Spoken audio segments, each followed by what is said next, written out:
Okay, Assalamualaikum. Hari ni aku nak ulas filem yang tengah hot sekarang. Ramai orang sebut-sebut. Filem Keluang Man. Filem ni aku dah ulas pendek dekat TikTok aku. Tapi hari ni aku nak ulas sedikit panjang lah pasal filem Keluang Man ni. Filem yang aku rasa dah diwar-warkan, dah promote daripada berbulan-bulan sebelum cerita ni keluar. Aku rasa member aku ada yang dapat jemputan pergi sana pergi sini untuk promote cerita ni.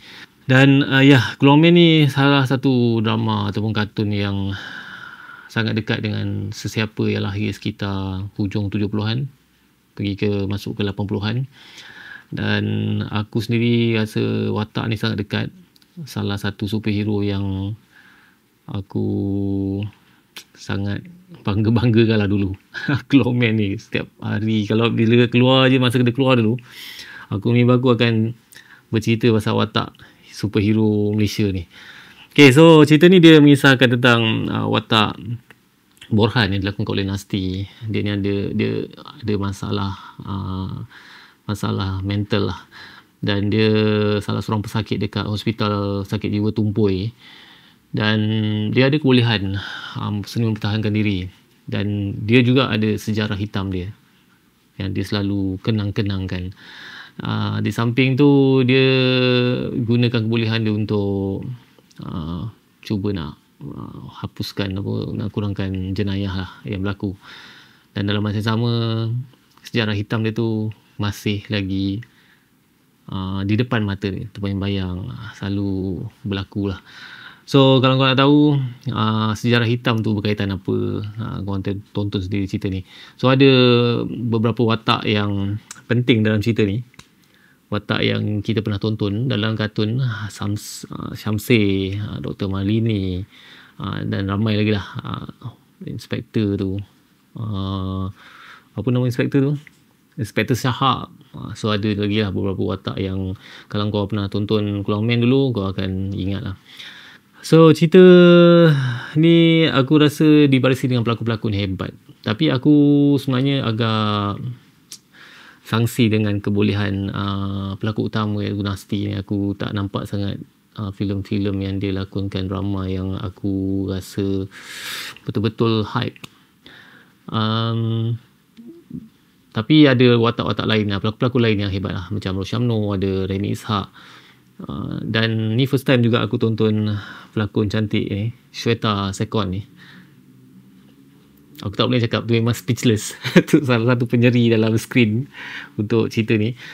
Tapi bercakap pasal Nasti, pelakon utama yang melakonkan watak Borhan ataupun Keluang Man ni, aku agak terkejut sebab watak dia, actually lakonan dia agak bagus lah, especially bila melibatkan watak yang ada personality yang berbeza. Ada sekejap dia akan jadi serius, dan most of the time dia akan bawa watak yang gila-gila, watak-watak yang agak lucu dalam dunia dia sendiri.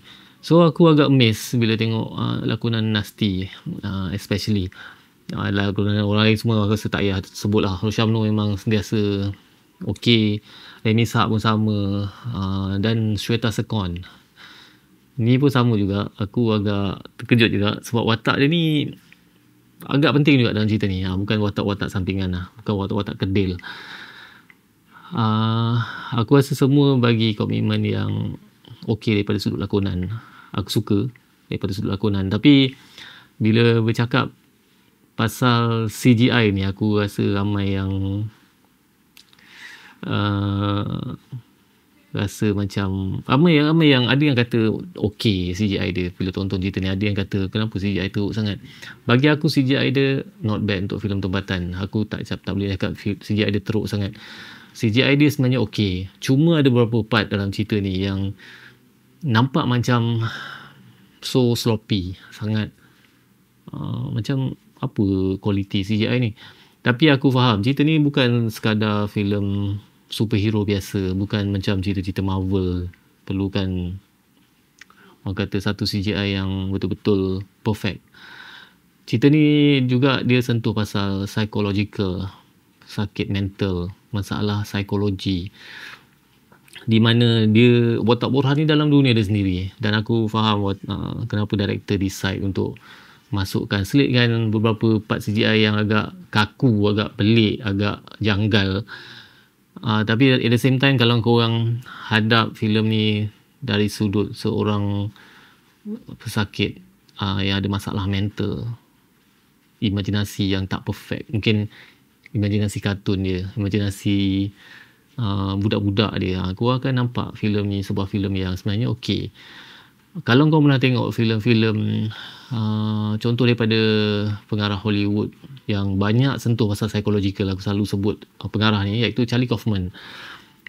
Ada beberapa filem dia yang aku suka tonton, antaranya Synecdoche, New York, I'm Thinking of Ending Things. Dia bawa kita masuk ke dunia pesakit-pesakit yang ada masalah mental ni. Kita tonton filem tu, kita akan rasa serabut, kita akan rasa sempit, kita akan rasa sesak dalam filem tu. Sebab pengarah berjaya bawa kita masuk dan rasa macam mana pesakit-pesakit mental ni rasa setiap hari dalam dunia dia. Sama juga dengan filem ni. Filem ni dia bukan sekadar nak bagi kita enjoy. Dia cuba nak selam kita ke dunia Borhan sendiri.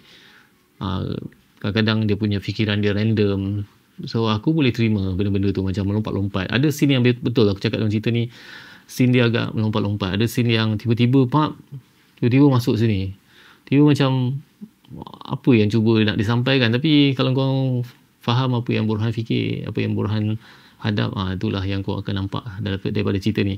Aku suka juga ada beberapa cameo yang best dalam cerita ni, lawak-lawak yang most of the time okay. Ada yang cringe, tapi aku rasa ada juga yang berjaya buatkan aku geli hati. Ada yang banyak juga yang buatkan aku gelak.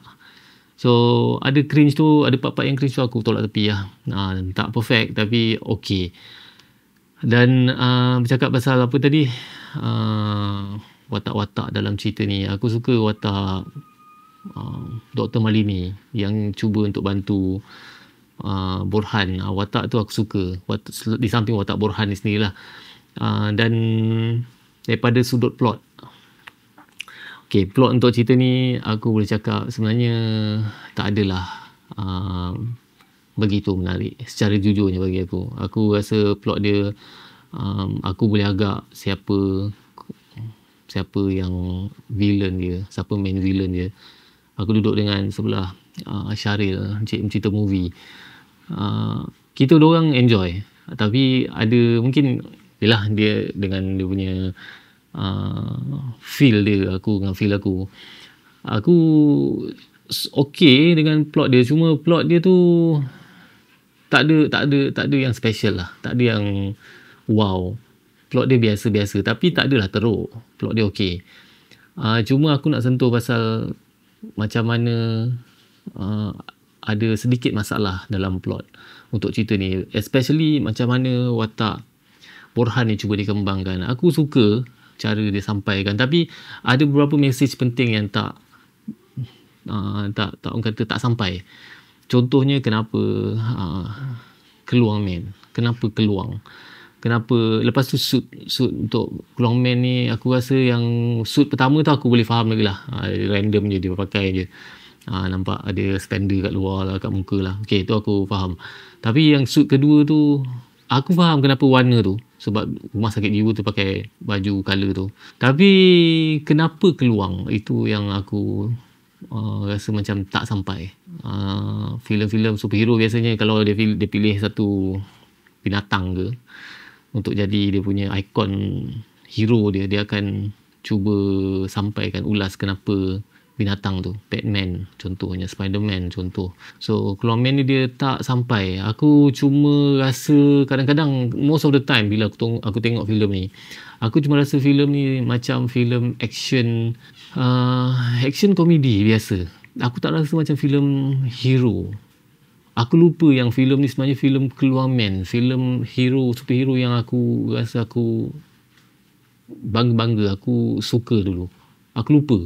Sebab kebanyakan filem ni cuma filem aksi seorang lelaki bernama Borhan, ataupun ialah Borhan yang pakai suit tanpa rasa sejarah ataupun feel pasal suit yang dia pakai. Sejarah pasal Keluang Man tu aku tak rasa ada sentimental punya feeling tu bila aku tengok filem ni. Honestly aku cakap, most of the time kadang-kadang aku lupa. Aku cuma rasa yang aku cuma tonton filem action komedi, itu je. So overall filem ni sebuah filem yang enjoy lah. Ada banyak momen-momen yang kelakar, tapi at the same time ada juga yang cringe. Dan aku suka juga dengan, actually aku rasa enjoy lah. Apa yang aku boleh cakap, aku enjoy tengok cerita Keluang Man ni. Cuma aku rasa ada aku baca komen pasal ada orang kata yang filem cuma menunggang memori silam, sejarah silam, memori silam orang-orang, bapa-bapa orang. Aku agak setuju dengan statement tu. Sebab aku macam aku cakap tadi, filem ni filem yang agak entertaining, agak menarik, agak menyeronokkan. Cuma tak ada jiwa lah, tak ada jiwa. Aku selalu sebut dalam filem yang aku suka, kalau filem tu aku suka, aku akan cakap filem tu ada jiwa. Filem ni menyeronokkan tapi kosong, tak ada jiwa. So rating aku dah letak kat website aku, www.kotaknyaman.com. Dekat sana korang pun boleh review, boleh bagi rating juga untuk filem ni. Dan apa pendapat korang tentang filem Keluang Man ni? Cuba komen kat bawah. Nyaman.